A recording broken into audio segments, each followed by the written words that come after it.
સાવલીના ધારાસભ્ય કેતન ઇનામદારનો 49મો જન્મદિવસ આજે ધાર્મિક ભાવના અને સેવાકીય પ્રવૃત્તિઓ સાથે ઉજવાયો.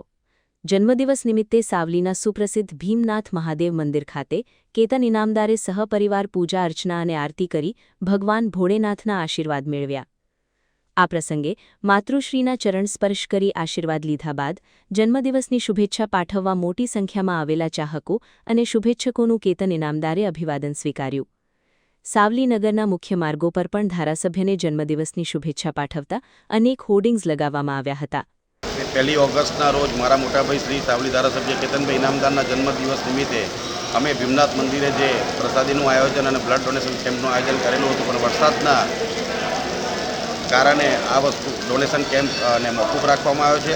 અને પ્રસાદી માટે અમે આજે બધા કાર્યકરો અને આગેવાનો અને બધા જણા ભેગા થઈને અમે લોકો બધાના ઘરે ત્યાં પ્રસાદી પહોંચતી કરીશું અને એમને એ પ્રસાદીનો લાભ અપાવીશું. અને એમને અમારા મોટાભાઈને જે અહીંયા આજે વરસાદના કારણે જે લોકો અહીંયા તો બી આજે આટલી સંખ્યામાં બી લોકો અહીંયા વિશ કરવા જે અહીંયા આગળ શુભેચ્છા આપવા માટે આવ્યા છે, એમનો હું મારા મોટાભાઈ અને અમારા ઇનામદાર પરિવાર તરફથી ખૂબ ખૂબ આભાર માનું છું.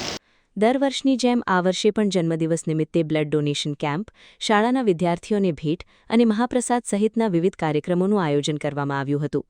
પરંતુ સાવલી પંથકમાં ભારે વરસાદની પરિસ્થિતિને પગલે અનેક કાર્યક્રમો મોકૂફ રાખવામાં આવ્યા. જન્મદિવસની ઉજવણી વચ્ચે પણ સેવા કાર્યને પ્રાધાન્ય આપતા નગરપાલિકાના નગરસેવકો દ્વારા રસોઈ તૈયાર કરી વરસાદથી અસરગ્રસ્ત વિસ્તારોમાં જરૂરિયાતમંદો માટે ભોજનનું વિતરણ કરવામાં આવ્યું. એટલે કે જન્મદિવસની ઉજવણી સાથે ધાર્મિક આસ્થા અને આપત્તિના સમયે માનવ સેવાનો અનોખો સંદેશ પણ જોવા મળ્યો.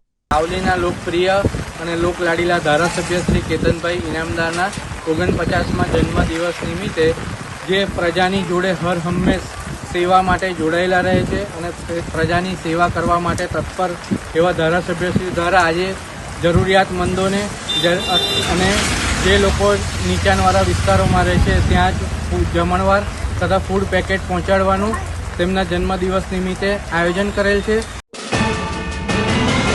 યુટ્યુબ પર KNK મીડિયા નેટવર્કને સબસ્ક્રાઇબ કરો, ફેસબુક અને ઇન્સ્ટાગ્રામ પર ફોલો કરો અને દરેક પોસ્ટને લાઇક અને શેર કરવાનું ભૂલશો નહીં.